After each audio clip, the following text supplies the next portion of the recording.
good evening. Hello. How are we doing? I'm very well. I'm excited for a bit of a partly St. Patrick's Day kind of themed evening. Yeah, I feel like it's feeling like a cozy night. As Steve Colin Williams has already said, it's wet and windy everywhere tonight. So it's like a good evening to stay in, taste some really good whiskey. I was just going through the comments. Yeah, Malcolm Tucker, wet and windy in Manchester. Peter Gilmore, wet and windy in Scotland. Wet and windy. No better here in Bath. Yeah. Basically, right. Speak now if it's not raining where you are. Yes, how you doing, Jake? I'm grand, yeah. I just saw someone in the comments saying it's March already. As well as Jeffster, yeah. No. Flying by this early part of the year, yeah. Goodbye, Q1. Yeah, I don't know if it's just because like whiskey is so mad. Sorry, yeah, Christmas is so mad when you work in whiskey. Whiskey is mad. And then, yeah, I guess having a toddler as well. It's just everything's just a crazy blur. Yeah, does time go quicker or slower when you have a young child? I don't know. I think, yeah, you just don't know what day it is ever. So. Survival mode. But we've got, lots of people saying hello before we were even live. Hi, Chris Leno, saying hi to Richard Wingrove. I'm going to miss some names, no doubt. Nick Tarrant saying it's, wet and windy in Lichfield. Claire Ann, wet and windy in Bristol. And Suffolk. Thanks, David Walcock. Yeah, it's not too bad here. Anyway, enough weather chat. Shall we do the running order, I guess? That's what people often ask. Yeah, go on. I'll do it. You do it? Okay, go for it. I feel like it's I've taken it on. Okay, yeah, so 2 very fun Irish whiskies for you tonight, and then also a very exciting Scotch. So we're going to be kicking off with the Green Spot 10-year-old 100 anniversary limited edition with Pernod Ricard's global speciality whiskey ambassador Jack. Then we'll move on to the Boann single pot still Madeira cask, and that is with head distiller Alex. And then finishing off, last but not least, the Dalmore 17-year-old with Dalmore global specialist Craig. So I'd say that's a pretty hefty lineup. Sounds pretty bloody good, doesn't it? Yeah. Yeah. So shall we fetch a Jack and get into it? Okay. Here we are. Good evening, Jack. Good evening. Hello. How you guys doing? I'm like I say, I'm pretty good, and very excited to get into a couple of, I think, quite different single pot still Irish whiskies. Yeah. Nice. Yeah, it's a good night for it. If you tell us, what's a specialist whiskey ambassador do, Jack? So basically, it just means I've got loads of brands. It's so I'm the global ambassador for Pernod Ricard. So obviously, second biggest drink supplier in the world, and we have a whole massive portfolio. So I look after all of our single malt Scotches and all of our single pot still Irish. So that's you've got sort of Glenlivet, Aberlour, Redbreast, Green Spots, the Spot range, of course, Powers, John Lane's. I've got Scapa. More than I can even remember at times, to be honest with you. But it's nice to be covering so many amazing whiskies, to be fair. You're a busy man, yeah. Yeah, pretty busy. But you get to drink loads of whiskey, so it's great. It's brilliant. But if we obviously concentrate on the sort of Irish whiskies tonight, I mean, you've named a bunch of whiskies that are all made at Middleton there, at Irish distillers. I think we've covered probably most of them at some point or other. Someone will tell me in the comments if I leave one out. But we've got... Yeah, I think we had a couple of Redbreast on, but not for a couple of years. We've had the Jameson pot still, interestingly. Lovely, nice. I think we had the Powers John's Lane a couple of years ago. Decent. But Green Spot, I think we've only done once. We did the Chateau Montelena, which is the Napa Valley Zinfandel nice edition. Lovely. And that was 2022. So I think it's about time. We had some more Spot. Yeah, bring the Spots back. Yeah. So obviously, you've got all these brands. What sets Spot apart in the single pot still world? So for me, I mean, me personally, I really like it kind of within our sort of single pot still range at Middleton. It sits quite apart. It's a bit more of a sort of a spry character. It's a little less sort of thick and oily as some of the other single pot stills might be. I mean, historically, it's amazing because it's kind of really, of all the traditional single pot still Irish, it was the only one that really fully survived. It never actually kind of went completely dead, which they all did. Which is incredible, right? I mean, Yeah. we'll probably get onto the history in a second, I'm sure, but yeah, that's mad. Yeah. And it's, you know, it's this sort of got this cultish following around it sort of thing, you know, like it hits shops, it goes out really, really quickly. These sort of special editions and stuff, once they're out there, really hard to get again afterwards and stuff like that. And, you know, talking to bartenders around the world and you're like, oh, I'm working with some of the Irish pots. So you get a lot of them be like, are you looking after the spots? And you're like, yes, mate, yes, I am. And they're like super excited about it. So it's a really, really good one to be covering. And yeah, taste wise, can't really fault it, to be honest. It's incredible. So yeah, I mean, I don't know. I guess we have. Well, actually, we've had a mix of whiskies from everywhere, haven't we, Jess? But I was about to say we sort of end up with predominantly Scotch in these sets, but actually we've had all sorts. We've had do pretty well.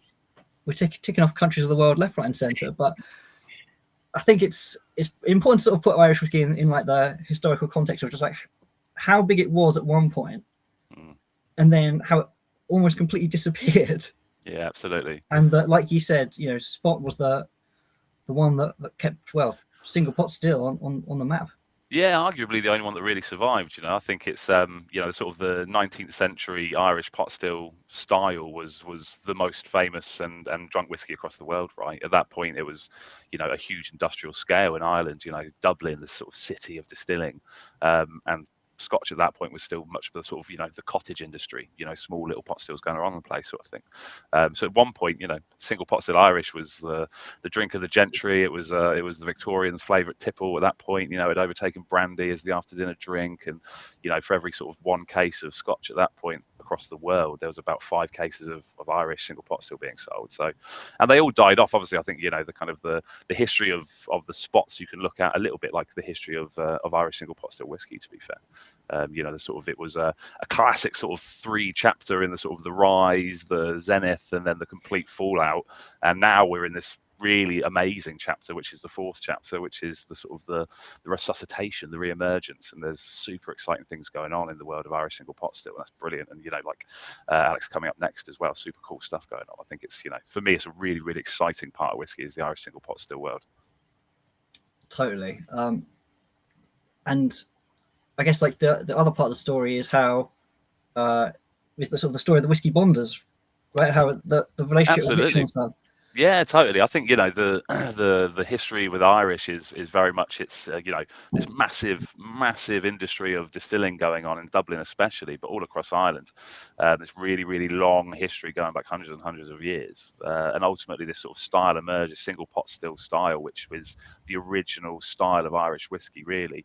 But it wasn't the distillers putting their names on the bottle. It was, you know, selling off to bonders and pubs specifically, who'd obviously take the casks, they'd mature it themselves, blend it themselves. And then usually they would obviously put the sort of the distillery, their name on the bottle as well, as a little nod as to who was making it. So, you know, for the pot stills, for example, for the Spot range, it was always John Jameson's crew making it out of Bow Street in Dublin there. And to this day, it's now made at Middleton, where Jameson's still made as well. So this lovely sort of long-term connection. And in terms of Mitchell and Son, you know, this is obviously the 100-year edition, because sort of in terms of when we can work out when their first bottle was sort of referenced as a Spot range, obviously goes back to the sort of the 100-year anniversary. It's about 1905. But they got started in 1805 as a confectionery and cake seller, you know, which is lovely. And then at one point, about 80 years later, they went, do you know what, we should actually import loads of wine and stuff as well, which is brilliant. And this was the story of the bonders, right? Was these are wine merchants who then sort of started to spread out. They've got all these extra old casks. What to do with them? Well, let's age some whiskey in there. So they'd buy their new make and they'd go down and stick it beneath the, you know, these tunnels that just filled underground Dublin, all these dark little tunnels. And that was how the Spot came around, in terms of then called the Spots, because it was so dark and dank in these underground underground warehouses they had in Dublin that Michelin Sun started marking their barrels with just daubs of paint to be like, that's 7 year, that's 10 year, that's 12 year, that's 15 year, easy to spot in the dark sort of thing, you know. And there's a lot of them are quite smoky and stuff, because sometimes they might have had some kiln going on and stuff as well. So, but then obviously these bonders, it's the sad side. Obviously, you went then into the golden age of the 19th century, moved into the 20th century, and you had the First World War, you had the Irish Revolutionary period, Prohibition, of course, Second World War, the Anglo-Irish trade war, and that just completely crucified the Irish whiskey trade, completely fell to its knees. And you had the big three, which was Powers, Cork Distillery, and then also Jameson, and they sort of formed together to this sort of like superpower. But really, it wasn't about trying to build like a bright future. It was just trying to maintain some liquid on lips in the domestic market in Ireland and just sort of keep something going alive. So it was more of a kind of a survival measure, really. And at that point, they started saying, well, we're going to start putting our own brands on our bottles and start bottling ourselves. And they sacked off pretty much all the bonders, which you can imagine the bonders are really, really happy with that. With luckily a lot of them had some years worth of stock, and Michelin Sun, they kept a fair amount of stock, and actually they were the only bonder that Middleton and that sort of the three powers that formed IDL, Irish Distillers Limited, Michelin Sun were the only one that they kept, and actually kept them on for a long time. And today they still distribute the spot range in Ireland, so Ireland and Northern Ireland as well. So they're kind of a special case, the only kind of the bonder that really sort of stayed alive, and they still had plenty of stock of green spot at that point. And then eventually, once they ran out, the contract reopened, and IDL started to sell them the whiskey still as well, so they can still distribute it. It is now, of course, aged and everything at Middleton like you would expect, but the fact that relationship lasted so long is real testament to sort of the relationship that the Michelin Sun group had with Middleton crew as well. Which is lovely, and they're still working today. They still got a shop in Dublin. They're still on the wine trade. They make some amazing wines. They stock some fantastic whiskies. It's sort of a bit of a mecca as well. There's stories of people going in and kissing the carpet of Michelin Sun when they go inside. Haven't seen it myself, but but I'm told by good people that it definitely does happen. So it's a lovely, lovely long history, and it was after that the sort of really, it was around the 90s that IDL at Middleton down there in Cork, they started to re-release these things. So Redbreast came first, and then they started to re-release the spot range, and that was the initial resurgence of the single pot still Irish whiskey. This very, very specific style, which was the style of Irish whiskey. And now, fast forward 20, 30 years, we now have really exciting things happening. We sort of went down to 2 distilleries in Ireland, and now there's 20 plus, and there's people doing amazing things with single pot stills, and that's the best thing, that we're in this new age of, it's kind of new and exciting, but at the same time we're also bringing back this kind of lost style, which is a really, really unique style all of its own, and brings incredible flavors and a really different sort of textures and mouthfeels with the whiskey. So great time to be a fan of Irish whiskey, really, to be honest with you. Pot still specifically. Yeah, as all sensible people should be. Yes. Yeah, absolutely. I spent many years talking about single pot still Irish whiskey as often as I possibly can. So yeah, absolutely. I'm very excited about this evening. Jess, what's going on in the comments? Have we got? I've just been listening to Jack. What have we got? We have got people are mainly on the nose at the moment. It's very restrained. So Peter Gilmore, not getting much on the nose, but the palate, cinnamon, nutmeg, and a hint of barley. Steve Coleman Williams, this is really earthy on the nose. Woodland topsoil that has been turned over, leading to green fruit and orchard sweetness. I got lots of apples like the moment I opened this, so agree. Command Control, I'm a fan of Green Spot. I added the word big in there. They're just a fan. I'm a fan of Green Spot. This is extra lush in an earthy, deeper way. Peter Gilmore, the finish is lovely, spices and fruits. Malcolm Tucker, the nose is very floral, opened up with a touch of wood, now getting lemon, honey, and minty toothpaste. Sure, yeah. Nice. Peter Gilmore put a drop of water in it and getting sort of like cake and pear. Yeah. This is all the sort of stuff I would be, it's great to hear, to be honest. This is the sort of stuff that you would expect coming out of the spot range specifically, touch on sort of Middleton in terms of the way we do it in Middleton, and therefore how the spots come about specifically. Because obviously Middleton produces, most Irish whiskey in the world all comes out of Middleton, right? This huge, giant behemoth of a distillery. Amazing place, but they have go into extreme technical detail, because obviously we produce Jameson and those are the big brands as well. But in terms of our single pot still, so we have obviously it's triple distilled as you would expect from the from Middleton single pot still. But what we do in Middleton is basically for the pot still whiskies, we can create 3 different new makes essentially, which we call light, medium, and heavy, or light, mod, and trad. Trad being like the most traditional, the most oily, the most heavy, and it's all really about the sort of the levels of cut that we take throughout that 3-stage distillation process. So lengthening or tightening it to create these 3 different styles. And then depending on what single pot still style we're making, we might use 1, 2, or sometimes all 3 of those different styles. But pot still's nice and easy. We just have the medium style basically, which you would expect a lot of these sort of orchard fruits. That apple character comes out really, really strongly in the new make. You know, that sort of crunchy green apple, Granny Smith, even almost cooking apple sort of crunchiness. And orchard fruits, sure. For me, you might get sort of, it might be on the slightly unripened sort of orchard fruits, things like pears, but really, really white, hard to bite into sort of pears, you know, and that green apple for me always comes through. But yeah, lots of wood and stuff as well. So we do use some first fill, so it is obviously ex-bourbon and ex-Oloroso sherry. We do use some first fill, but there's quite a lot of second and third as well. So as all the team on the chats were saying, lots of oak and tannins come through that as well, and a lot of those sort of woody flavors. And definitely, someone said, I think they said upturned moss or something, like which soil. there we go, topsoil with a touch of moss, that sort of earthiness for me Like near that, the yeah, end. earthy depth. Absolutely. And my slightly pretentious build on the fruitiness is I always get like yellow plum. It's like there you go. Absolutely. But what was I going to say? This obviously the difference between this and the regular green spot on paper is this obviously has sort of a slightly higher age statement, 10-year-olds rather than the 7 to 10.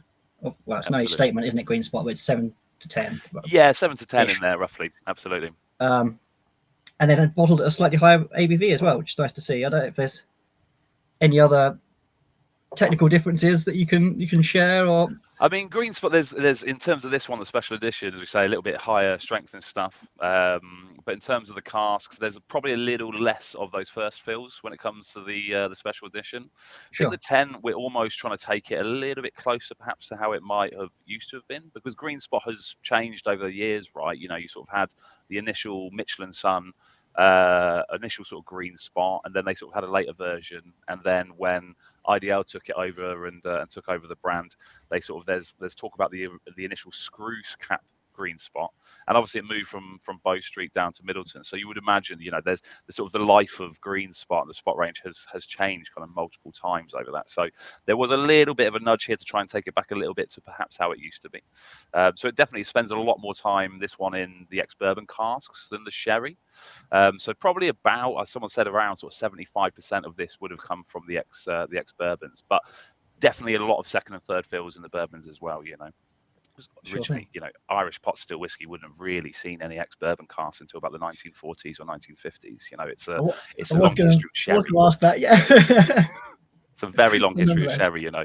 But yeah, I think other than that, it's to be honest with you, there's a little bit extra. I think this goes up. The guys, the blending team told me you could have sort of 14, 15 coming into here as well. So in terms of the age, it's, you know, there's a quite a big age difference in between the sort of the green spot and then the green spot 10, this sort of anniversary edition. There's a good few extra years in there and stuff as well. That's a good point. I mean, yeah, age statements obviously are the lowest, the age of the youngest component. Absolutely, so yeah, it doesn't always tell the absolutely full story. Yeah, totally. And to be honest with you, with the regular one, it can go up to 12, sometimes 13 even, in order to make that. Do you know what I mean? So it's and it does, you know, when it comes to Middleton, in terms of the sort of the light medium and stuff like that as well, that's something that would go into barrels by themselves. Spots is quite easy because it's all medium. You're like, nice, it's the medium tried pot style, you know, and it's nice and simple in that sense, you know. And for Middleton, you know, there's obviously the single pot still range is always all about that sort of raw barley or unmalted barley mixed with the malt barley. Middleton, everything that we do for our single pot still range is 60% unmalted and 40% malted barley. We don't use any other grains, definitely not in the spot range. So it's nice and easy to remember when you've got those brands for craft, to be fair, guys. Yeah.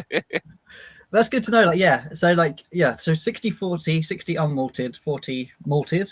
absolutely. across everything basically. But Pretty much then across everything, yeah. All obviously you've got some different different casks and things, but also you've got different cut points and cut points. styles in-house that Yeah. go into these different brands. Yeah. Yeah, absolutely. And the spot range, normally with the rest of them, there's usually a third cask involved. The green spots are the only ones in the spot range that don't have a third cask, and it's not a finish. Normally it's 3 casks, depending on what you're aging and which particular SKU you're doing. But with the green spot range, it's just the ex-bourbon and ex-sherry, which again is, I mean, it's sort of classic of a lot of our sort of spot range and stuff as well. A lot of our other range coming out of Middleton, but those different pot styles, I mean, we say 3, technically there's kind of 5, and there's a lot of redirection of spirits going on and stuff. To be honest, when it comes to Middleton, it's such an amazing setup and such an intricate distillation system that, you know, you can read it, you can chat to it, you can have a look at it. But someone like me, I'm like, I need another degree on top of this to be able to fully understand how you're making these cuts. And but it's, as you know, ultimately it's all about, you know,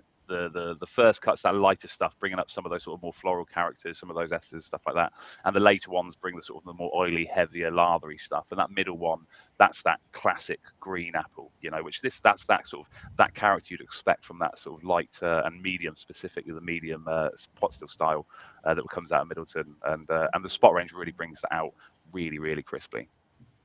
Nice, that's great. I hope people are enjoying it. Yeah, I certainly hope so. I am. Definitely. I do love a green spot.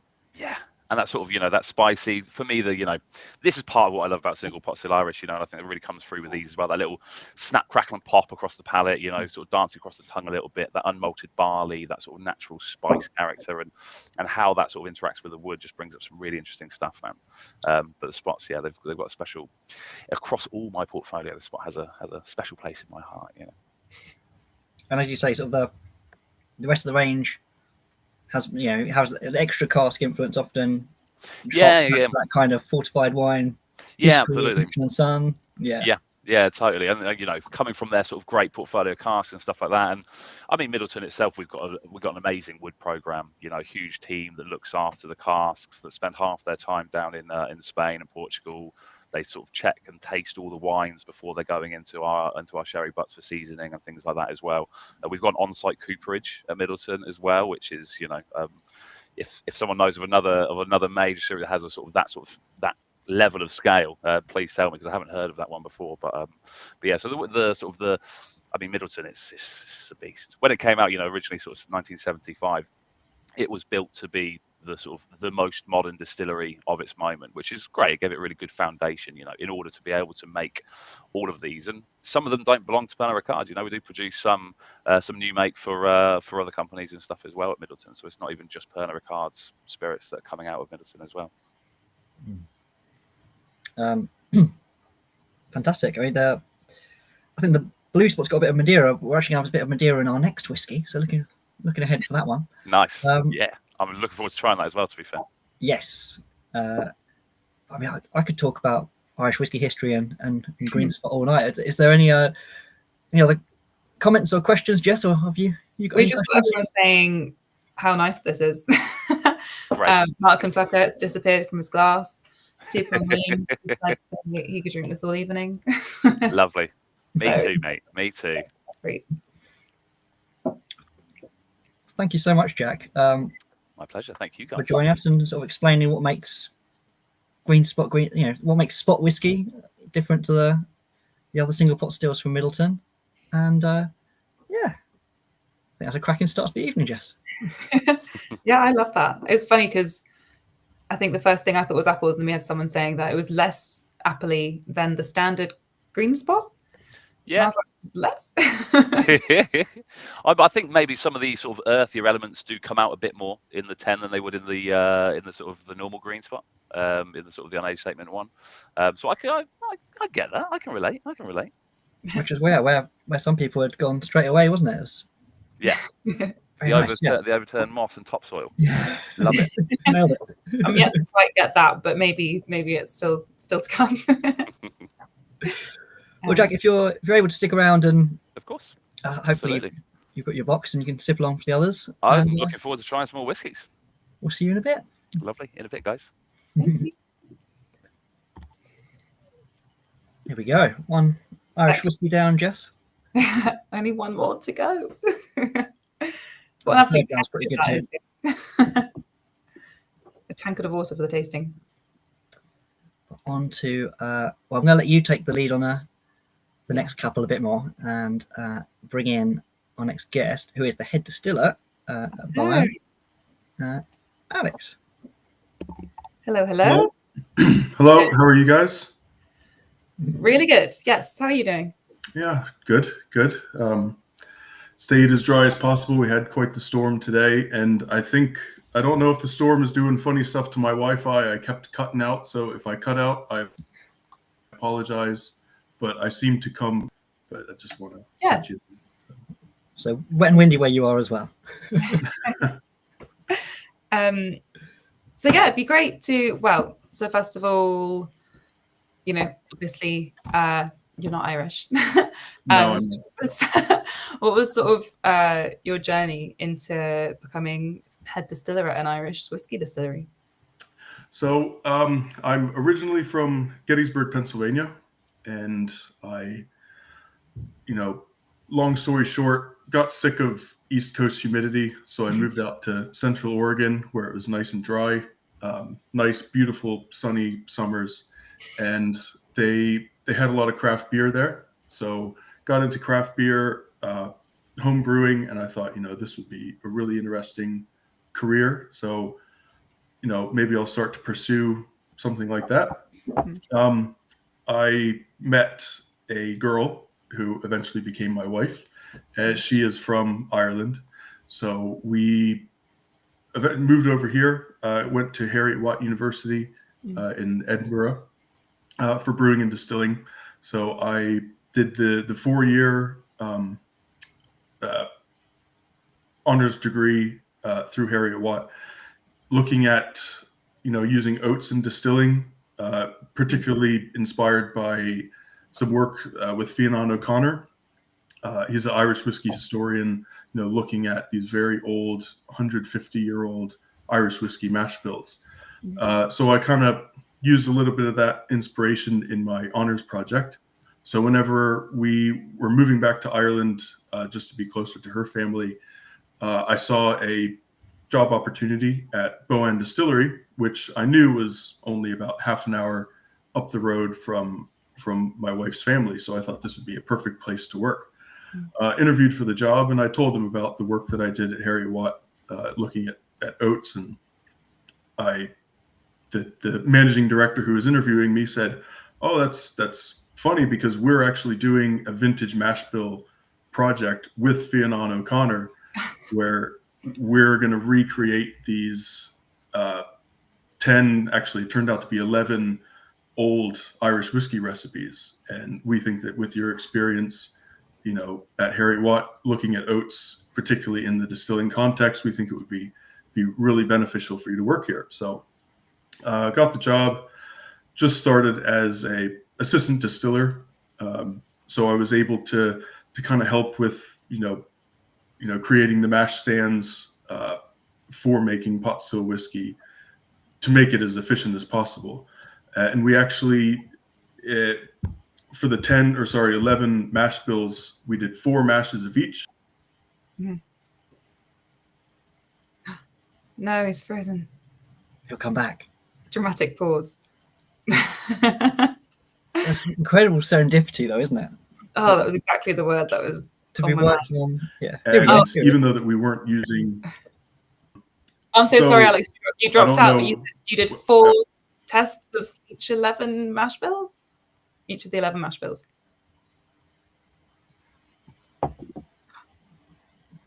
Oh, no.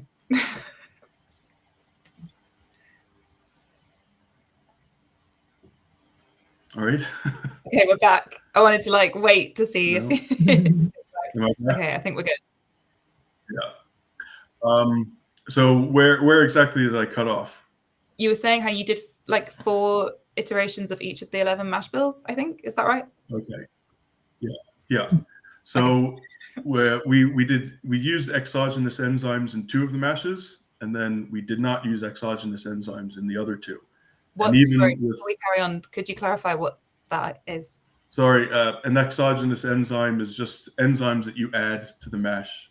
So amylase, gluco or beta glucanase, basically processing aids or additives that you can add to get better yield. But it's just a way to get better yield. But I was able to prove that with using these very specific mash stands, even without enzymes, we were able to get decent yield. We weren't getting clogged, stuck mashes, louders, anything like that. So it was, a lot of, it was felt good to be able to use that experience. And yeah, we were just saying it's very serendipitous, that whole story. Yeah. Must have felt pretty cool. Mm-hmm. So do you still call on much of your sort of like brewing expertise at all? Yeah, well, and because I started kind of more as a beer guy, making pot still whiskey is great because, just like in beer, you're making different mash bills, you're pairing different malts to different hops or to the different yeast. So we do something very similar at Boann because we like to custom create a mash bill based on the type of cask that the spirit is going to go into. Mm-hmm. So, being able to use as a former, still brewer, I still do a bit of brewing at home, to kind of tinker and mess around with mash bills. It's a lot of fun. So like Jack was saying, how they oats, and then we also liked rye, just that typical, black pepper, intense sweet flavor from the rye. So that's how we kind of landed on this this core mash bill. Speaking of the Jake, are we still having technical issues, or are people sending in tasting notes? Everyone's doing very good spirits in the comments. I think we may have just come back, and I'm hoping all of that will, be in the recorded version. But yes, YouTube has been having an absolute nightmare. Yeah. Sorry, folks. At least it's not just not me. No, it's not.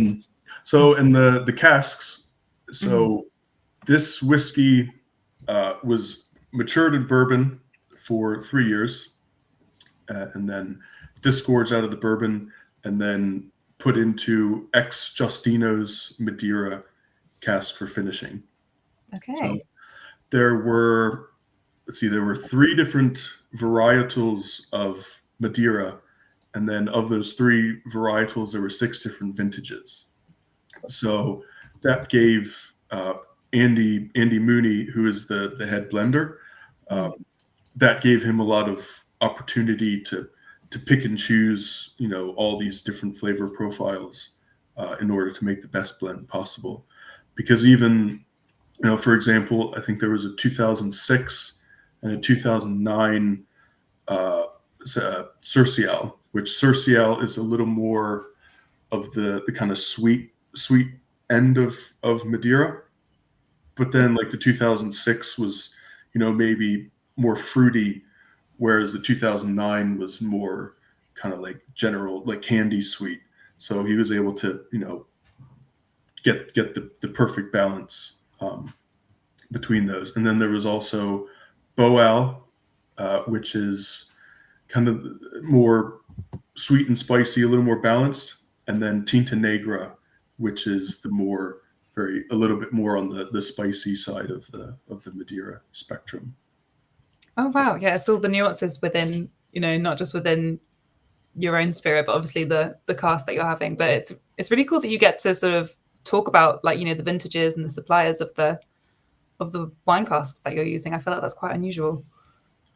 Yeah, well, that kind of all comes down to one of the sons of the family, Peter Cooney, who's the export sales director. He's imagine kind of like a hoarder for casks. So if any unusual old funky casks are available for sale, he will buy them. But using old casks is great because we have casks that are 120 years old, but because wine is only 15% alcohol. It can only penetrate so far into the wood. It's pulling out more of the, tannins, water soluble flavor compounds. So by the time that we get them, even though that they're 100 years old, whenever we put our spirit in at 63%, it's penetrating deeper into the wood, getting the more alcohol soluble flavors. A lot of those tannins have already been extracted by the wine. So by the time the whiskey's done maturing, it's a lot more of a rounder flavor profile from the casks. So there's still plenty of life in them by the time that we get them. Right. So it's unlocking almost like a level that the wood hasn't really been able to give yet. Okay, that's really interesting. And I wanted to talk to you. Well, actually, first of all, Jake, I was going to say, are people coming through yet? Yes. I was just scrolling back through the comments to try and find, some of the tasting notes that we've had coming in. So Peter Gilmore was getting some creamy apricots and walnut. We had baked goods, pears, and butterscotch sauce from Malcolm Tucker. Peter Gilmore was getting some spice and fruit on the finish. Then we had some more apricot and walnut biscuits from Command Control. Then all hell broke loose on YouTube. I'm sure there are a couple more in here. Nick Tarrant was getting some marzipan. We had a touch of water. We had more creaminess. People definitely getting the walnuts. And the Madeira. So we have three of our kind of core whiskeys. We have a Marsala finish, which I always kind of compare more to like a summer day whiskey. It's a little bit lighter, kind of brighter, ginger, kind of hay, a little bit of honey flavor. But then we have the PX, which is matured in Oloroso hogsheads, but then finished in 60-year-old PX butts, where that one's like your winter whiskey, very rich umami, nutty, dried fruits. And then the Madeira is a little more kind of the middle of the road, broader appeal to everyone. But it's great to have the three different whiskeys that, maybe someone might gravitate more towards the Marsala, and that's fine too. But we're only 4 years old. I think they're really good. So can't wait to see what's coming next. Yeah, definitely. What is coming next? I don't know if I'm at liberty to say, so you just have to wait and see. Thought I'd try anyway.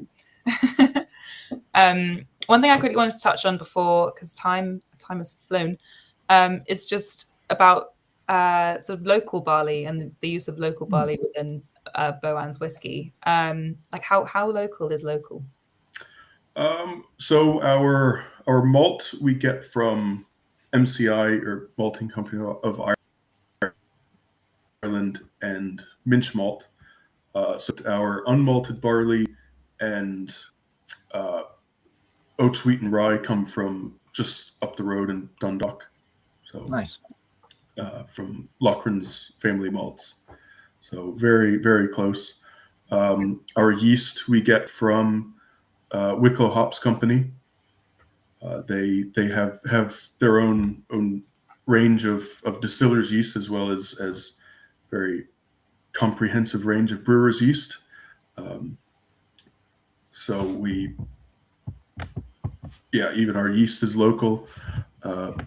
What's coming next? I can actually say a little bit of what's coming next. We're putting in a cafe, cocktail bar, kind of upgrading our visitor experience. So we do offer tours, one tour a week on Fridays, but hopefully being able to get more tours, and then as well as a very small microbrewery as well that I will be looking after. Nice. As well as to have our own Boann brewed beers on tap. That's very cool. Upgrade it from the home hobby that it is now. Yeah. Oh, that sounds fun. Well, You heard it here first. Everyone needs to go check out the swanky new Boann experience. Yeah. Thank you so much. I'll catch up with the comments quickly, Jess. So, Yeah, so Malcolm Tucker was getting nutty flapjacks, some slight saltiness, some cinnamon, alcohol soaks dried fruit. We've got Jeff's he says he was comparing the two, but then saying suddenly the Boann is saying, "Go on, have another sip." A wonderful drown. So, well, yeah, and it's interesting that someone said saltiness, because I get sort of a lightly salted pretzel almost, especially kind of more towards the finish. What would that be? That's giving that sort of flavor. Well, the saltiness is from the cask, just because Madeira, very, very close, or matured very close to the ocean. The sort of pretzel, probably somewhere like the unmalted barley and the oats, kind of doing something to create a sort of lightly kind of bready character. Yeah, it's really delicious, and it's interesting how I think these two pot still whiskies are like worlds apart. It's really cool to see like just part of the spectrum of what it can be. And yeah, I guess the diversity in the mash bills and the grains, which is exactly what everyone's trying to show. But yeah, we got any more, Jake? A couple more. I've just caught up to the bottom now. Steve Coleman Williams is always saying, I agree with whoever said hint of licorice on the tongue. I think it is that sort of related sensation with some of the saltiness and some of the notes there. Jim Glancy really enjoyed this one. Actually, to his mind, this puts him more in sort of mind of Irish pot still than the Green Spot did. Even he thinks it's really creamy and really mouth coating, and he's really enjoying this. Even minutes after taking a sip, he thinks it's great stuff. Real Boinga is in with some red wine and black cherries with caramel, some of the walnuts again, biscuity, and then but he broke his thumb in January and is looking forward to actually be able to grip the little bottles properly soon. He's having to bite the cap at the moment. Yeah, nasty. That's command control, sorry. Well, yeah, that does black ice plus bicycle equals ouchie. Yeah. Yeah. Well, whiskey will sort that out. So. Whiskey will help, yes. Where there's a will, there's a way. Yeah. Amazing. Sorry, I'm just really conscious of time. But if you're able to hang around a little bit, Alex, and we'll get everyone back for a little chat at the end, that would be amazing. Yeah. The kids are in bed, so I'm free as a bird. Result. And you've hopefully got the tasting set with you as well. Yep. Yeah. It arrived today, so just in time. Yeah. Perfect. Amazing. Well, yeah, thank you so much. We'll have you back in a bit. But yeah, that was fun. Okay. Yeah, thanks. See you in a while. Cheers. Bye. That is delicious. Slightly distracted by the YouTube issues there, but that's okay. You dealt with it like a real pro. Two really different single pot stills. And what Boann are doing, obviously here they've got oats and rye in there, but only, they're only allowed to put a combined 5% of the total mash bill and still call it single pot still at the moment. Yeah. But the stuff they've done with the historic mash bills. I mean, the whole thing's an interesting conversation. Obviously, there was only one place making single pot still whiskey, right? It near disappeared from the earth completely. And then the definition was built around those ones. And yeah, it's when you look back to history, maybe it should be broadened. It's an ongoing issue. I know, it's hard. I'm intrigued to see how that will play out. But good whiskies. Yeah. Also, yeah, it's funny. I always find semantics very funny. Like I kind of respect people who make something crazy and don't call it whiskey just for the sake of like proving it can be done. Obviously, it's not sexy to label half the time, but like I find it very cool. Well, you can still make it, right? Exactly. Yeah. I'm trying to think of another good example, but yeah, absolutely. Right? It doesn't change what the liquid tastes like in the glass. Like, didn't we have to? No. no, ignore me. We've definitely had some things. So like, Yeah. we put was the maple syrup whiskey. We couldn't put Scotch, I think, or something like that, but it was considered whiskey. And then Glen Murray had the cider cask, obviously, which they were told, don't do that again. No one can do cider casks. But Yeah, because it's some that's wacky Scotch ones. definitions really I'm thinking of. But Yeah, exactly. But the point still stands. shall we? Shall we have a 17-year-old Dalmore? Seems like a plan, doesn't it? I guess the only little note on this is that we've had 46% and 47%. I mean, this is going to be rich and unctuous and delicious, whatever, but we are stepping down the ABV a little bit. Which is unusual for us. I'd say this is... So yeah, just refresh your palates, take a sip of water, take a moment, and then we'll dive into some Dalmore with Craig. Craig in. That doesn't look like a gram. I don't have a tasting kit, so I went away and made myself a hot toddy because I'm coming down with a bit of a cold. So sorry, Craig. We only got it all confirmed that you were joining us today. So we'll get one out to you so you can taste some of these pot stills and the rest of the bits. Yes, please. I'll be straight on to Jack as well. I love Green Spot. Yes, we'll get that to you.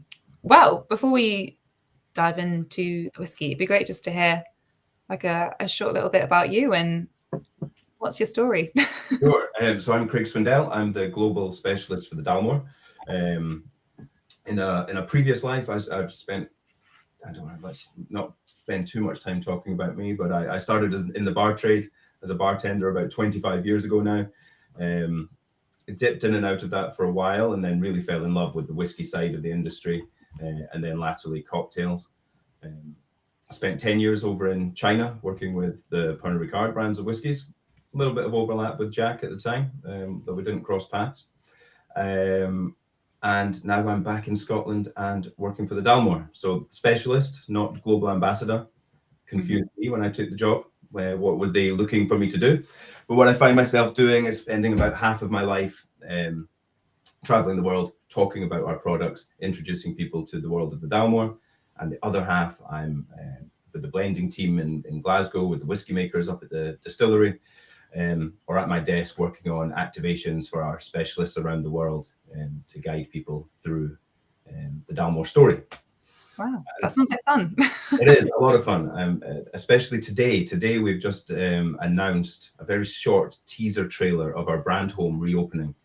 Yes, I saw that. Yes. Did you? Fantastic. Good. I think 2:30 today the embargo lifted, but only just for that teaser trailer. So I am going to try and stay tight-lipped on some of the things that will come out over the next week or so.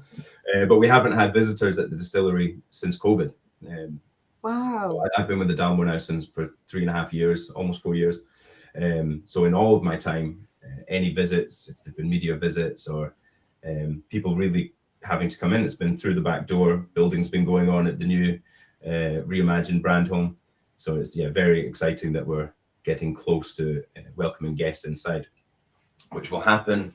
I think we bring in the first guest towards the end of April. So we're on a soon countdown. But what I would like to do today is get to our liquid, because I was getting very inspired and excited by the pot still chats, especially on the new make there from Alex. And I think that's something quite unknown about the Dalmore. I spent 10 years as a Dalmore fan, a Richard Patterson fan, probably, equally as much as I was a Dalmore fan. And any time I saw him coming through Asia, I would make sure to be at the events and go to his tastings, the whiskey as it flew towards the carpet.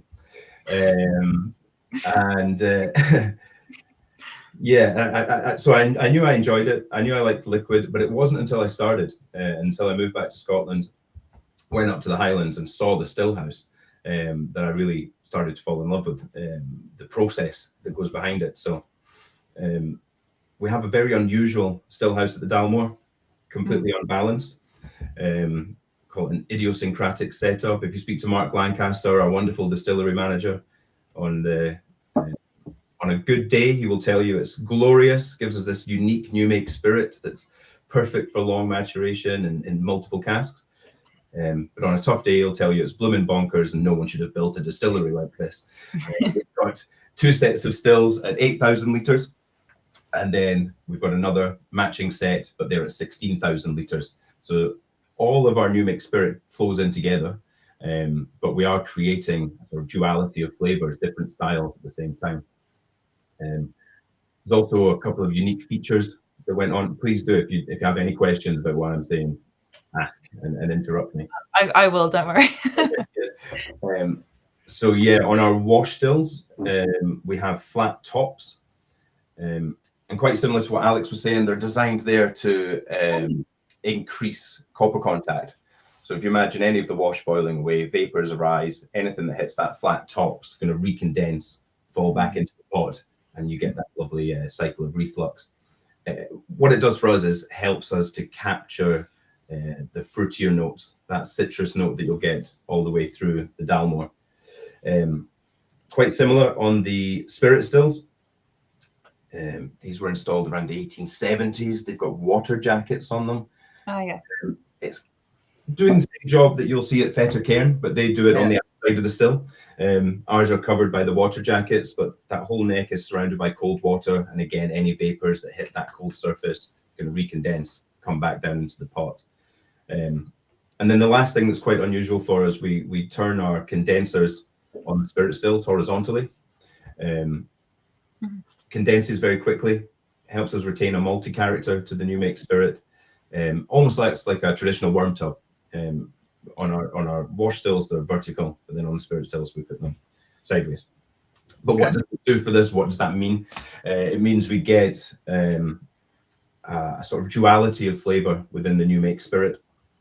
I did pour myself some there. I always have new make around. If you could see the chaos on my desk, there's a mixture of all manner of liquids at the moment. But the new make spirit, it does display a real traditional Highland style, if regions are still a thing, but that sort of toffee, malty, heavy weight new make spirit. But because of the taller stills and these added points of reflux, there's also a bright citrus note in there. And you'll find that from Dalmore 12, bright orange on the nose. And if you're very lucky, all the way at the other end of the scale, Dalmore 62-year-old, still got citrus in there, but it's a sort of rich marmalade, still got our chocolate note in there. And that's just the maltiness evolving through time.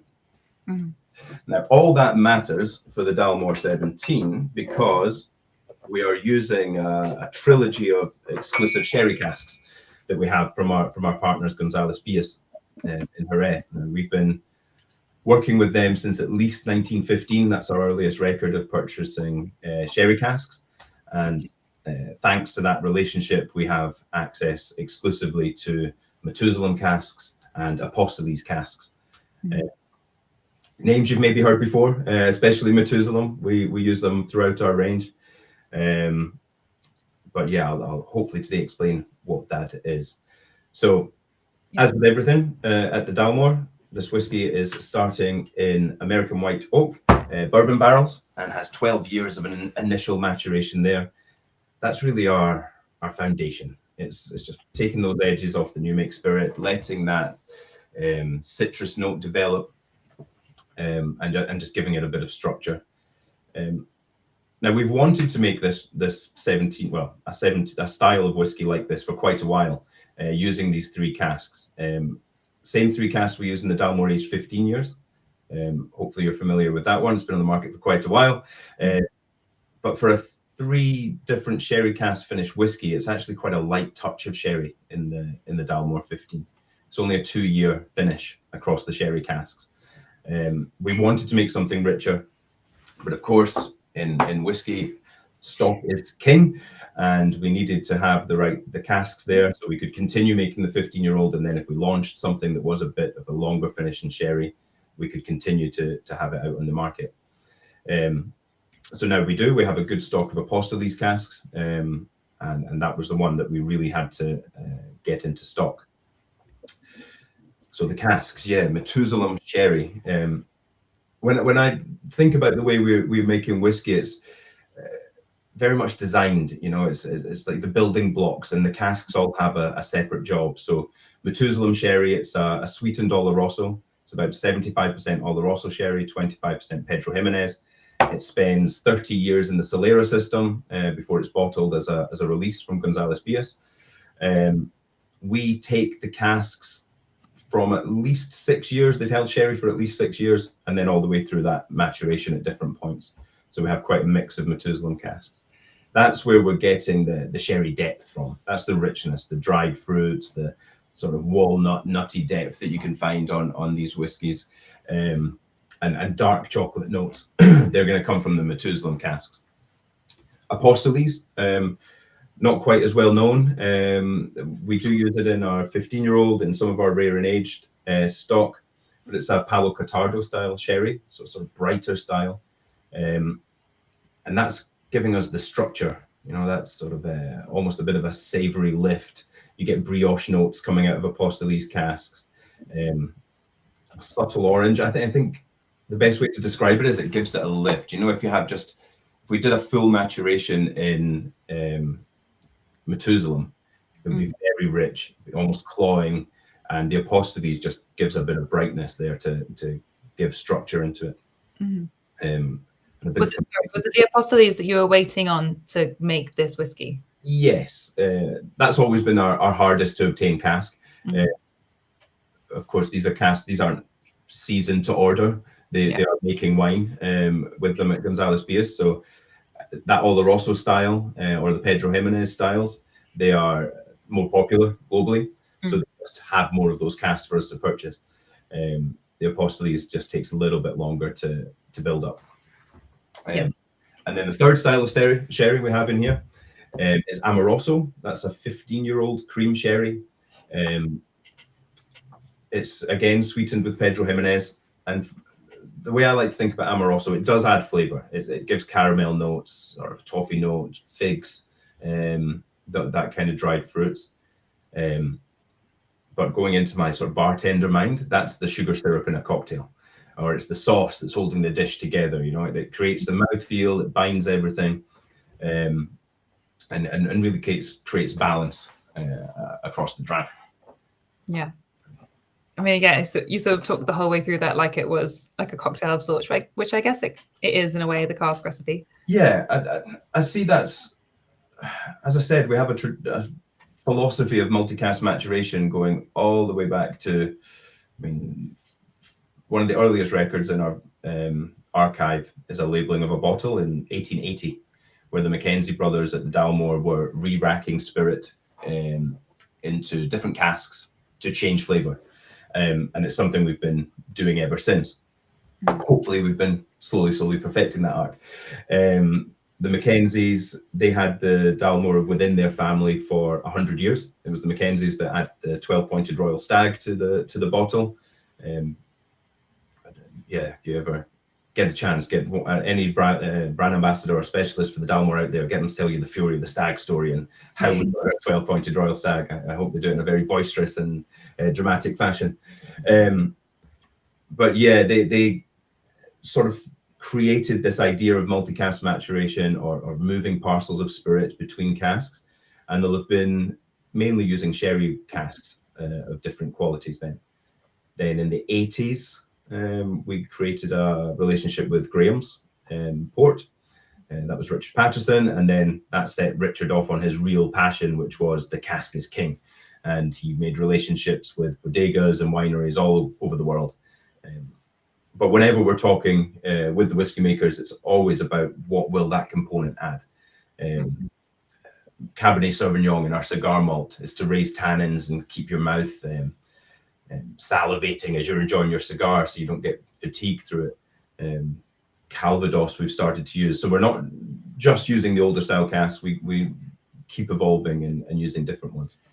But anyway, getting off of this actual dram in hand. We'll come back to that. Yeah. That's it. You'll have to keep me on topic because I can go off.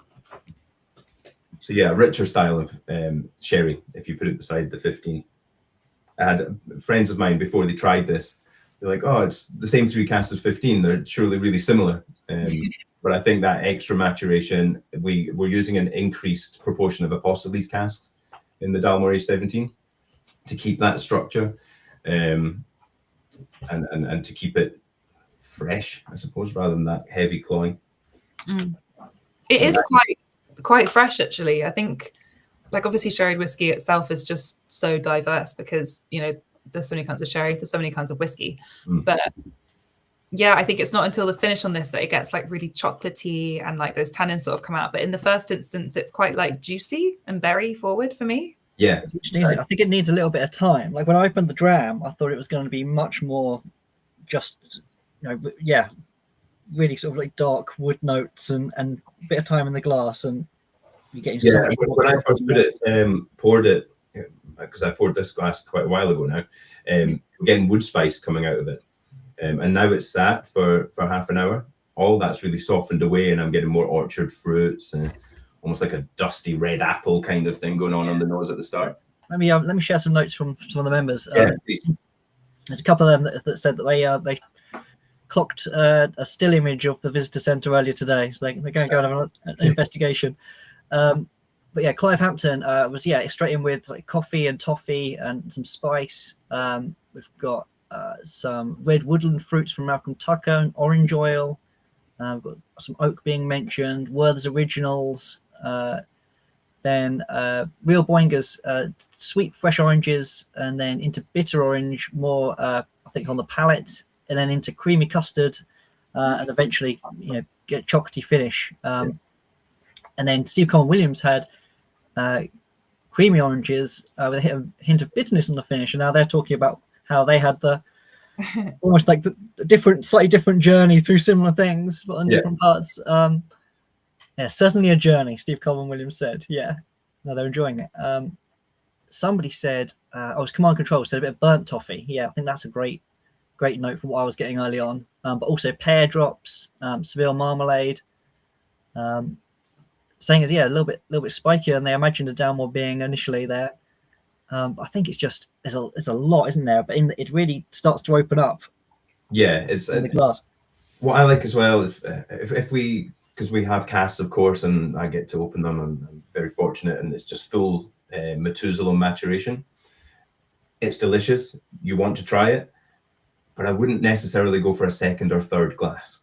And that's where Apostles and Amoroso's there, and just giving that bit of brightness, and really does create an arc. So exactly what some of the viewers there were saying, I get bright citrus on the nose, then on the palate it's orange, you get a depth, then I get toffee, and then you get spices, and it's that kind of flow for me when you get that in a dram. The spice fizzles out on the finish, and I want to start the journey again and get that orange note.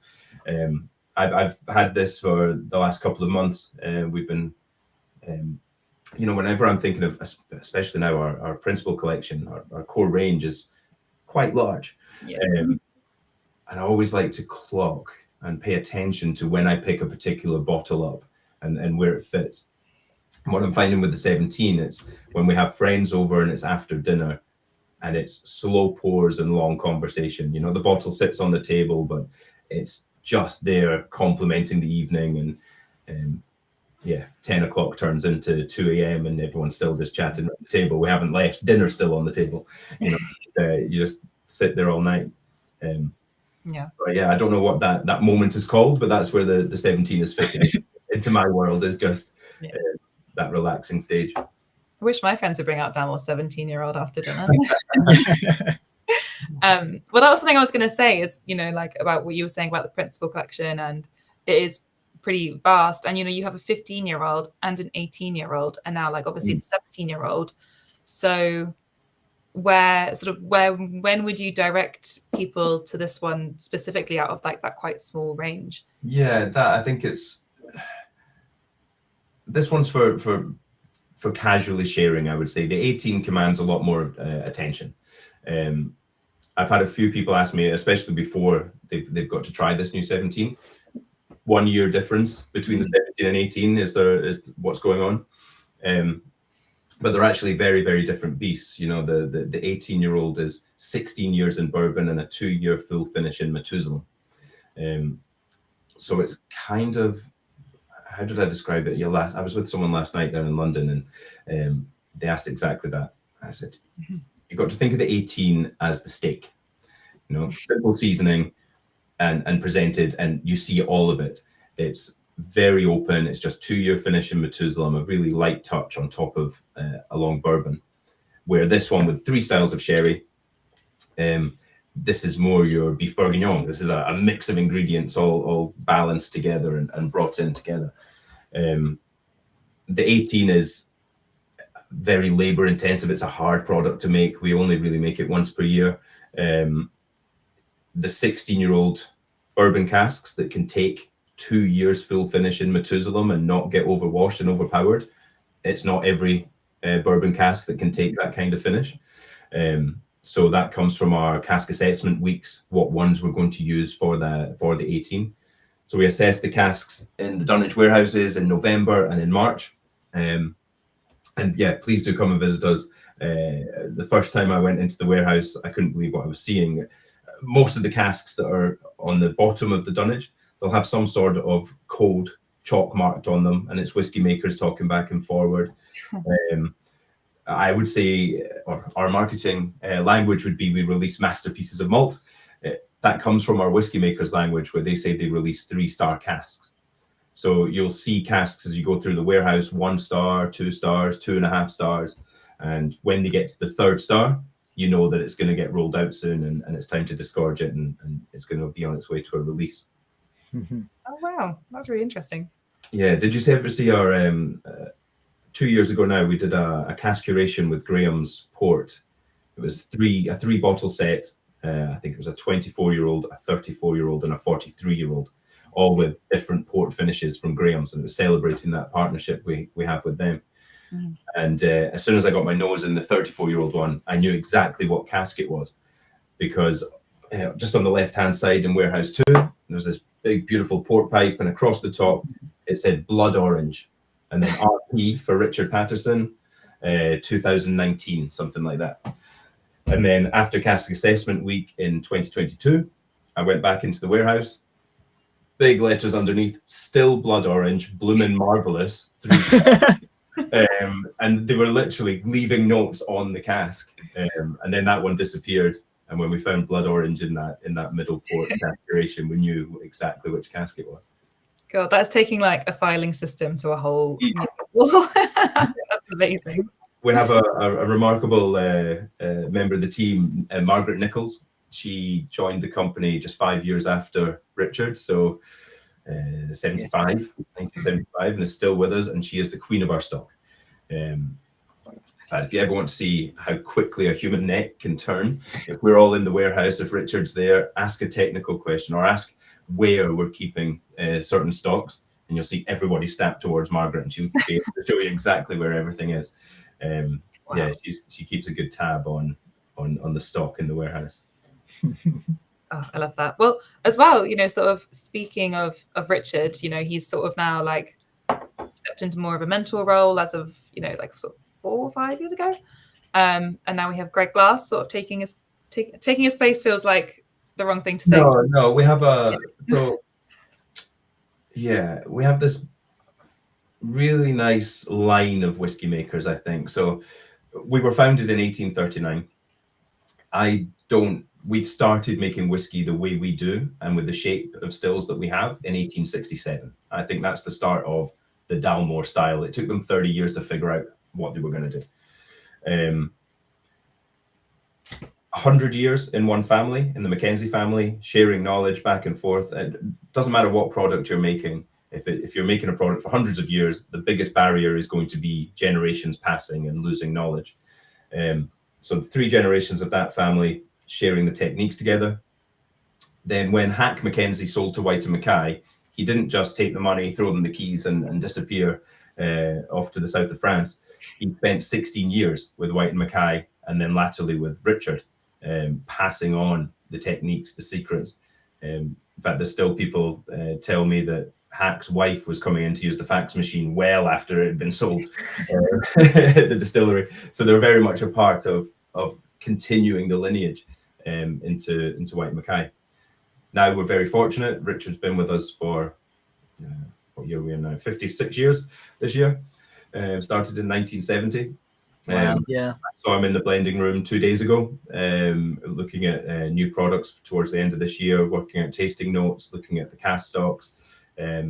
He's definitely still with us, and we have built now a really strong team. So Dr. Kirsty McCallum is really taking the lead at the moment. She's creating stamp on this one for sure for Dr. Kirsty, and some very exciting releases that, again, like the distillery, I'll get myself in trouble and I should watch what I'm saying and close my mouth. But yeah, there's some really interesting new cask finishes and some more experimental things coming out towards the end of this year and into next year. That should be fun. Keep your eyes peeled. Yeah, I know. I'm always nervous on live streams because I can't go back and say, yeah, you have got to take that bit out because I'm not allowed to talk about that yet. I can't say anything. We get the occasional scoop, don't we? Sometimes. Well, that sounds really exciting. Yeah, I hope you enjoyed it. That's the important thing. Really delicious. It's been a very diverse lineup tonight. It's like every whiskey's so distinctly different. It's been really, really, really cool to hear it from everyone. But yeah, somehow time's flown again. So if you, it won't be a long wait for you now. If you can stay around for a few more minutes, Jake and I will chat through a couple more jams. But yeah, that was amazing. Thank you so much. Thank you. We'll see you Great very stuff. Thank you, Craig. That is interesting, isn't it? I've got some food chat in the comments now. I kind of love it because there's all sorts. It started off with Malcolm Tucker as having some homemade smoked mackerel pate. What, right now? Yeah, and then it got on to what do people have on an evening like this? Richard Wingrove's got some dark chocolate. It's kind of a classic combo that's going well. But I'm going to pronounce this Callisto. It's got two ones in the middle actually, but I'm going to go with it. It said salted hula hoops every time, and I've never changed it. I respect that. Would you like that? We did a series with Sam Smith, didn't we, on like quirky kind of, well, not quirky, but just like different food pairings that were like all sorts from. He probably had hula hoops in there. He had Maltesers and was it Maltesers and Kalila? Yeah, no, that was me. That was you. There you go. Series. I was like, wait, no. I'm sure Sam did one as well, and I think you did one. Yeah. Yeah, we probably did. I also did like custard tart, like pasta donata, and like really old Cameron Brig. Maltesers and Kalila also I stole from. Oh my god, Sarah Burgess. Oh my god, I never mind back then. I nicked it from that. I credited her, but I stole it. Nice. Anyway, just wanted to not claim that as my own. So yeah, keep the food pairings coming. Jake and I are now going to chat through the last two quick drams. So if you're new here, 5 drams is a lot. Don't feel the need to open these last two. Yeah, totally. We always focus on the 3 with our guests, and then you can always save the other 2 for another night. We're just going to talk about them very quickly. But yeah, do you want to crack on with the GlenWyvis? Yes, I thought it was GlenWyvis, so it's embarrassing for me. But yeah, I love the concept of this distillery. So GlenWyvis, based in Dingwall, where the last distillery there, whiskey distillery there, closed down in 1926. So in 2016, GlenWyvis brought distilling back, after 90 years. And it's a community-owned, not-for-profit distillery. So quite revolutionary. So in 2016, it raised £2.6 million in 77 days, with 2,200 people investing in the project, and it broke a ton of records and created the first ever 100% community-owned distillery. And so 2016 began production, completed in 2017, within which time it gained 1,000 more backers. So not only is it community-owned, not-for-profit, it's also entirely powered by renewable energy. So you've got hydro, wind, solar power, biomass heating systems. So it's kind of pushing boundaries in many, many ways. And yeah, a portion of proceeds goes back into the local community. Yeah, so it's nuts. And this one we have is the Drover. So they've got a 4-part Highland Legacy series, and this is sort of kicking off the series. So it's just 3,000 bottles, which is tiny. So if you like this one, run, don't walk to the pour and sip store. Yeah, matured in Sauternes wine barriques, well, just one, a Madeira hogshead, and first fill bourbon and first fill Oloroso. And as it's the Highland Legacy series, it's sort of, honouring Highland legacies. So this is sort of, honouring the traditional sort of craft or art of cattle driving. And actually, obviously, you can't see it on the dram, but a local artist called Fiona Mackenzie hand drew the design for the bottle label, which is like a sort of lovely, ethereal, like hand sketched picture of a cattle drover and his cow.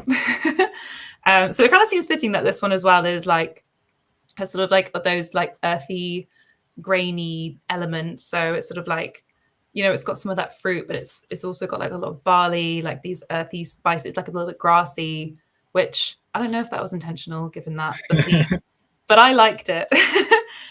So yeah, quite like grain forward, like a little bit sweet, but sort of grounded by this like earthy herbaceousness. So that's GlenWyvis the Drover. It's pretty incredible, isn't it? Yeah, it's an extraordinary project, like you say. I'm in awe.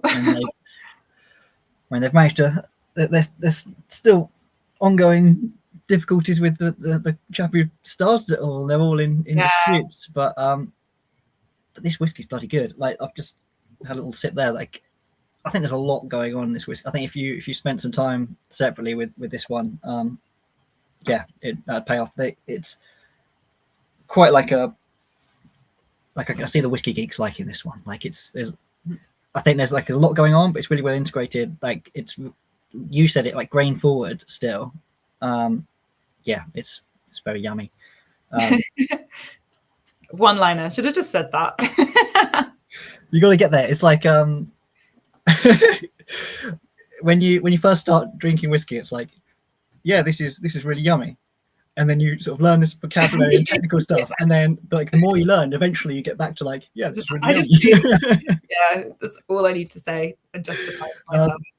Ardmore is, I think that's like the GlenWyvis is almost like one I think the whiskey geeks can really get into. The Ardmore obviously is more like this is just like super like accessible, like great little dram, like so affordable, but it's one that always it sneaks into so many of our like top 10 whiskies that are under X pounds, top 10 whiskies that introduce you to a little bit of smoke, top 10 whiskies that it's I don't, maybe that's just because Adam loves Ardmore, but yeah, it's just one guy writing them all. But yeah, and the legacy is not all there's some unpeated malt in there as well, but even the peated stuff's like quite lightly peated, and we did have an independent, what was it? It was Brave New Spirits Cask Noir Ardmore a while back, and yeah, like you can find some great indie bottlings, but I think Ardmore Legacy is a bit of a staple. Yeah, it's a nice little dram to round off the set. Less than £30 on the store as well, which is crazy. Yeah, that's bloody good. Yeah. So, shall we? Let's bring them back. It's back. Yeah. Get the gang back together. Here's Jack. Oh, thank you for waiting, Alex. Yay. And Craig. Everyone's Yeah.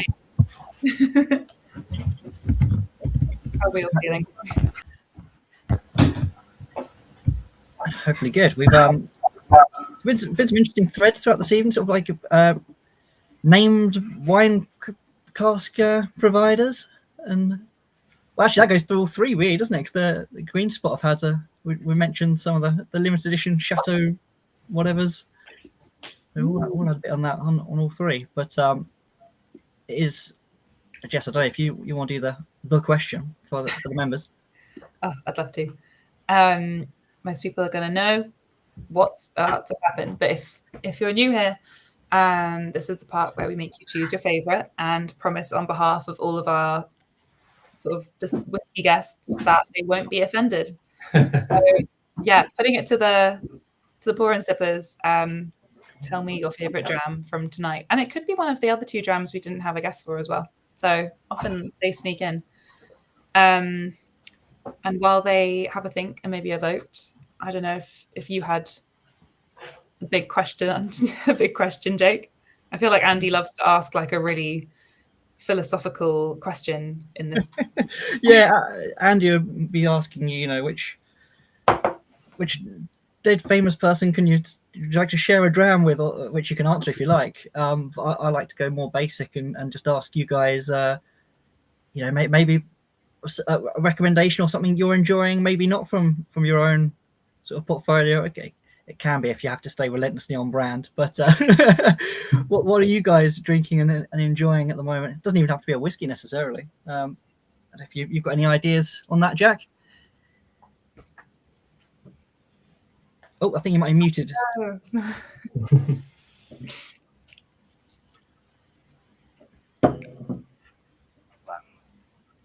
Get me now? Yes. Yes. Perfect. At the moment, I'm trying to get my wife more into whiskey because she says she doesn't like it. And, obviously we've got loads of whiskey. She used to love it when there was loads of gin bottles around. She absolutely loved that. Brilliant. Now there's just whiskey filling up every corner of the house. She's less into it. So I'm going with Redbreast 12 at the moment, which is just sat on the kitchen counter.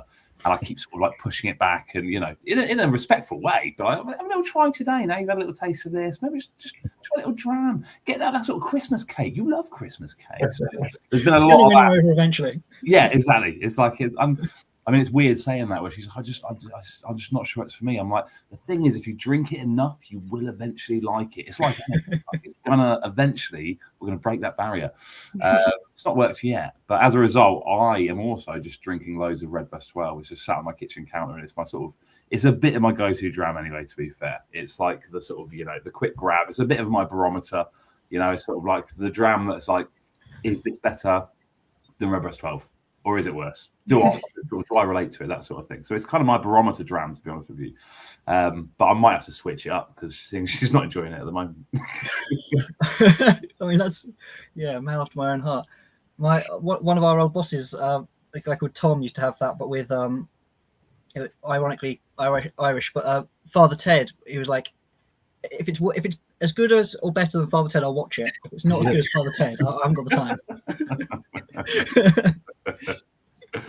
Well, ironically, I'm going into my kids' school next week for Careers Day. So I'm going to be telling a bunch of primary school children all about working in the whiskey industry. I wish I'd known, this is good for them, I think. Yeah, I think it's an eye opener. They're like doctors and software engineers and all that sort of stuff that they sort of understand. And I'm going to be like, so I work in the whiskey industry. It's an adult drink. And it's going to be very interesting. It's going to be a very different crowd, than what I'm normally used to. Choose your words carefully, yeah. What about yourself, Alex? What are you enjoying at the moment? Oh, have we got Alex? Have we lost him again? I think of it. I'm by faith. He's moving. No. There you are. Yes. Hello. Just in time. The thing that we're kind of drinking at the moment is Calvados, because the family that owns the distillery also has a 30-acre apple orchard on site. So what we do is every autumn we have the apples harvested and sent away to be juiced and fermented off site, and then we tanker truck the fermented cider into the distillery and then run that through the stills to make triple distilled Irish apple brandy. Nice. So we're trying to figure out what type of casks we want to use. So that's sort of the mode that we're in right now. We also have one of the distillers likes to travel around to different, the regions of the world where we use the cask. So he went to Normandy a couple months ago and gave us this whole basically like a TED talk on Calvados and how it's made. He did the same thing with Marsala. He's from Italy, but he did the same thing with Marsala and Madeira. So, you know, it's great to have these real in-depth TED talks for them. But that's kind of where we're at right now with the other spirits that we're drinking is Calvados. All right. Yeah. Nice. What about yourself, Craig? I was just having a look at my whiskey shelf here, because I won't go off brand because everyone's tried to stay true. But the ones that are at the lowest level that don't come from, well, there's one from us, Fedrica and Vanguard. I was very much enjoying. Little Wireworks, lightly peated Wireworks in an Oloroso cask. Yeah, nice. Gone down very well. And an old one came out the other day, the Royal Salute Snow Polo, aged grain blend that is quite delicious. But was a limited edition, so I don't know how much of it's still knocking around. But yeah, I love grain, and when you said Cameron Brigg there, that's what got me into the world of whiskey. Yeah, absolutely. Cameron Brigg and paired with Best and Strongbow. Certainly my first dramming experiences. But I grew up in Fife, so Cameron Brigg was around, and yeah, a good one. Nice. No, we like a grain. We've had some good grains. We had and we've had some Wireworks too on Foreign Set. Yeah. Oh, great. We do. Yeah, they've been in some of our top 10s in recent months as well. Good stuff. Let's have a look at the comments, shall we, Jess? What have we got? You want? Should I scroll up and have a little look? Yeah, go on. Okay, yeah, we have got. Clive Hampton was his plaster rescheduled, so he's going for all 5 now. He's Maybe his plaster. Someone else is not joking. He's going to get plastered. Yeah, nice. Right, so somebody's saying, are they talking about one of the extra drams? Talking about enjoying like a dram on the patio with green spot, and they've got Bren in that category of patio drams. Yes. But we have Callisto saying they've got green spot number 1. So is Steve Coleman Williams and Simon Gregory. Steve Coleman Williams also runs like a database that some of the members put their own ratings into. So he's saying that the ratings are actually very, very even on the database. Pexman saying Boann for me. Also Malcolm Tucker going for the Boann. Vince the Vet has Dalmore number 1, followed by the GlenWyvis. So Real Boinger's holding his vote because he hasn't tried the green spot. Tony Capon has the green spot just ahead of Boann, but saying it's very close. Bit of love for Redbreast in here too. Another one's got some more for the green spot just ahead of Boann there as well. We've got Clive Hampton saying, I think this is the most diverse / weird tasting for a long time. But that is a compliment. That's a good thing, right? That's got to be good, right? The drams are terrible there. And then Dave Woolcock saying Dalmore for me as well. So yeah, that grew on him. Yeah, that's what we're saying. That's a bit of it does open up, and then it's go on a little journey, which is what you want from a good jam. Fantastic. Yeah, I mean, there's as ever a bit of love for all of them, which is what just makes it all interesting, isn't it? All got different tastes and things we like. Thank you so much for joining us, guys. I've really enjoyed those whiskies. Phenomenal. Is there anything else we need to say, Jess? Unless you know the date for next month, but I don't. Well, I don't actually. I need to lock. I mean, it's probably the second Thursday, isn't it? But yeah, we need to lock in some dates for the next couple of months. Have we not? Oh well, let's not do it here. I do need to. I do know what's in it, but maybe I can't say. Oh, that would be fun. We had Dalmore this set, which I mean hadn't even been released when we were building the set, so that was hot off the press. We have another very exciting new release next month from a new distillery. I can't say anymore. Oh no. You can probably work it out. They had their inaugural release this month. So that'll be cool. Yeah, thank you so much, guys. Thank you very much to all our our members and viewers who've been commenting along. So we had a few technical issues in the middle. But no, great fun as always. Thank you. Pleasure. Good to meet you all as well. Everyone, thank you. And Thanks, guys.